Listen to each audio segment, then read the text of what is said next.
Recently একজনের comment পড়ে আমি অনেক বেশি অবাক হই। সে কমেন্টটা বলার আগে বলে নেই এই কেকটা কি কেক।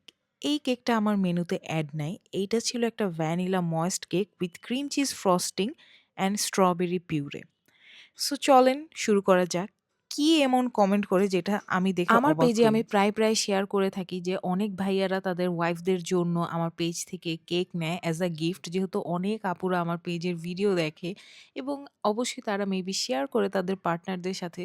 সো কোনো স্পেশাল ওকেশন আসলেই ভাইয়ারা ছুটে চলে আসে যে আপু একটা কেক বানিয়ে দিতেই হবে, আমার ওয়াইফ অনেক পছন্দ করে আপনার কেকের ভিডিও।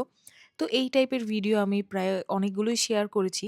তো সেখানে এরকম একটা কমেন্ট আসে যে এই ভিডিওগুলো নাকি ফেক, অর্থাৎ এই স্টোরিগুলো নাকি ফেক।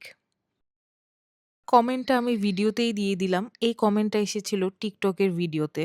একজন ওয়াইফ তার হাসব্যান্ড থেকে গিফট পাওয়াটা কি কোনো অস্বাভাবিক ব্যাপার? মানে এখানে মিথ্যা বলার কি আছে? আমার পেজে প্রতিনিয়তই এরকম গিফট যায়।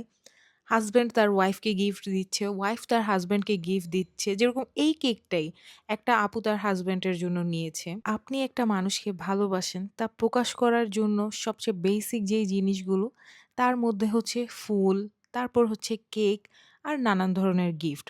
তো এইসব স্টোরিগুলো আমাদের কেকের পেজে কিন্তু খুবই কমন। আর এরকম না যে শুধু পার্টনাররাই পার্টনারদেরকে গিফট দেয়। অনেক মায়েরা তার সন্তানের জন্য কেক নেয়, অনেক বোনেরা তার আ ভাই-বোনের জন্য কেক নেয়। সো এটা কিভাবে ফেক স্টোরি হতে পারে? I have no idea.